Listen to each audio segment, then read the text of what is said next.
Le général Abdourahmane Tiani, désormais au pouvoir, au moins pour les 5 prochaines années. La charte de la refondation a été promulguée ce mercredi 26 mars 2025 et permettra aux militaires de se maintenir à la tête du pays au moins jusqu'en 2030. Abdourahmane Tiani s'est également autopromu général d'armée et a dissous tous les partis politiques nigériens. Cette cérémonie marquant la promulgation de la charte a eu lieu au Centre international des conférences Mahatma Gandhi de Niamey, où le général de brigade Abdourahmane a été investi général d'armée et président de la République. 20 mois après son coup d'État contre le président Mohamed Bazoum, le chef de la garde présidentielle, qui a donc renversé celui qu'il était censé protéger, referme son poing sur le pouvoir, obtenant les fonctions suprêmes de la nation nigérienne et son armée. Je tiens à réitérer mon engagement solennel à toujours œuvrer pour le pardon et la réconciliation entre Nigériens,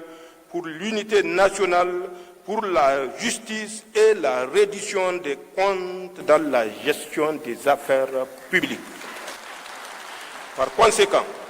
c'est le lieu de dire qu'il n'y aura, sous le régime du Conseil national pour la sauvegarde de la patrie, que j'ai l'honneur de présider, ni chasse aux sorcières, ni impunité, ni protection politique offerte à un quelconque Nigérien face à la justice ou à la commission de lutte contre la délinquance économique, financière et fiscale. C'est une charte qui a valeur de constitution devant une majorité de militaires, quelques civils, des dignitaires étrangers, les représentants des autres pays composant l'Alliance des États du Sahel et l'ancien président Mahamadou Issoufou qui s'est empressé de serrer la main du général Abdourahmane Tiani, le secrétaire général du gouvernement Mahaman Roufaï Lawali a lu les conclusions tirées des assises nationales organisées entre le 15 et le 20 février dernier. Cette charte, affirmant désormais sa valeur constitutionnelle, s'impose aux Nigériens comme la loi fondamentale devant régir les pouvoirs publics pendant la période de la refondation. Au sommet de ses priorités, elle étend la durée de transition pour 60 mois, soit 5 années, propulsant ainsi les putschistes au pouvoir jusqu'à la date du 26 mars 2030, une durée qui pourra cependant être prolongée en fonction de la situation sécuritaire, du cahier des charges de la refondation et l'agenda de la Confédération des États du Sahel. Édictant ses valeurs cardinales, le patriotisme, la discipline et le civisme, la charte a aussi été l'occasion de décréter une nouvelle règle dans la façon de gérer la présence des forces étrangères sur le territoire national. Cela se fera dorénavant par voie de référendum, autrement dit, après consultation du peuple, lequel est toujours dans l'attente de l'organisation de nouvelles élections qui semblent aujourd'hui définitivement écartées. Ce référendum pourra toutefois être contourné en cas d'urgence avérée. Alors, le président de la République autorisera par décret l'implication d'une force armée étrangère après avis du Conseil consultatif de la refondation, et cela pour une durée qui ne pourra excéder le temps nécessaire pour stabiliser la situation. C'est l'avenir vraiment de l'Afrique qui est en train de se dessiner dans nos zones. Et c'est parti pour toujours, c'est irréversible. Moi, je me sens vraiment fier d'avoir participé à ce processus-là, en tant que membre de la diaspora. Et vraiment, on sent l'engagement sincère du chef de l'État, n'est-ce pas, à mettre en œuvre toutes les recommandations que nous avons eues à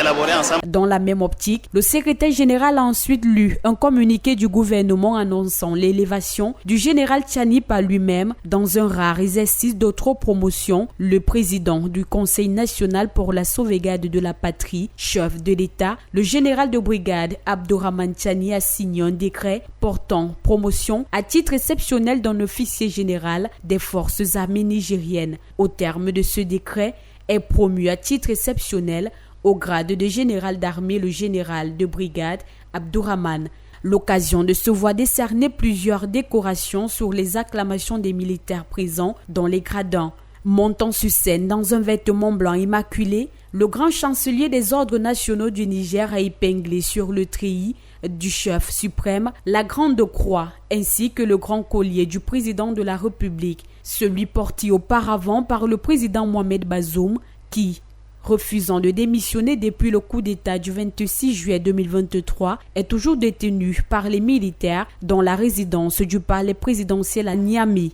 L'intronisation n'a pu se conclure sans les allocutions de ses frères d'armes, notamment celle du chef d'état-major des armées, le général Salifou Modi. Dans une longue hagiographie, il a rappelé l'illustre carrière amenant cet héros national à fréquenter tous les centres d'instruction et les garnisons du pays, non sans omettre les engagements extérieurs auxquels a participé ce militaire providentiel de la résolution de la crise ivoirienne sous l'égide de la Communauté économique des États de l'Afrique de l'Ouest à ses missions onusiennes au Darfour ou au Tchad. Pour Salifou Modi, c'est un parcours exceptionnel fait de dévouement, de sacrifice, d'élévation d'esprit, de courage et de patriotisme. Ce n'est donc pas le fait du hasard si le général Abdourahmane Tiani fait aujourd'hui l'unanimité au sein de nos populations qui lui ont témoigné cette reconnaissance à travers une première historique d'élever elle-même sans intermédiaire